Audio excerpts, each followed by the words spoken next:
امروز اومدیم سراغ شبکه MI6 تو پرانتز BBC. BBC یکی از قدیمی ترین شبکه های اخبار جهان، فکر میکنم تقریبا دیگه حدود یک قرن تجربه رو داره. توی BBC امروز شاهد جمال الدین موسوی هستی. جمال الدین موسوی کیه؟ یکی از افسران و افراد آموزش دیده MI6. همونجور که تو تصویر ملاحظه میفرمایید جمال الدین موسوی اینجا یه خودکار به دست داره، علامت این که من آدم فریخته و دانشمندیم. عینکش فرم کاوچویی مشکی داره.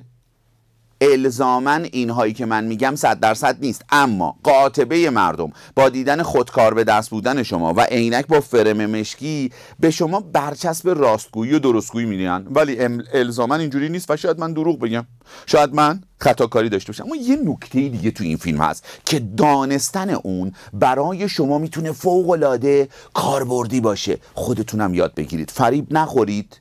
نمیخوایم به کسی هم فریب رو تحمیل کنید یا فریب بدید. همونجوری که توی فیلم میبینید جمال الدین موسوی اینجوری میکنه و ابروها رو تا اونجایی که باشه میتونه و بلده میکشونه بالا.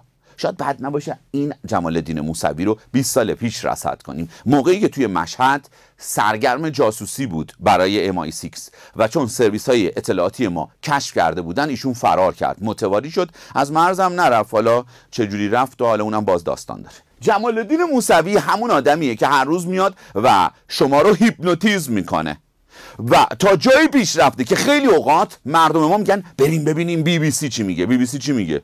75,000 نفر تو BBC چه غلطی میکنن و BBC اساسا اینجا چه نقشی رو ایفا میکنه، قراره چی کار کنه.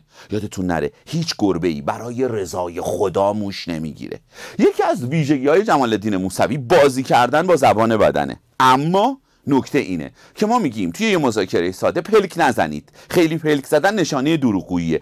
اینجا چرا جمال الدین موسوی اینقدر پلک میزنه موقعی که آقا برای ادعای خودتون آیا مدرک و سندی هم دارید؟ ایران چیه؟ ایران کجاست؟ و اینجوری میکنه. همه اینها رو ما علامت دروغگویی میدونیم، علامت این میدونیم که طرف تحت اضطراب و استرسه. چرا این داره این کارو میکنه؟ میخواد بگه من واقعیم، من از ته دلم مردم ایران دارم از شما میپرسم و برای شما میپرسم. هر دو نفر چشمهاشون داره از رو میخونه. اما من الان دارم بداهه میگم، از خودم، تفسیر خودم و بر اساس علم خودم دارم اینو تجزیه و تحلیل میکنم.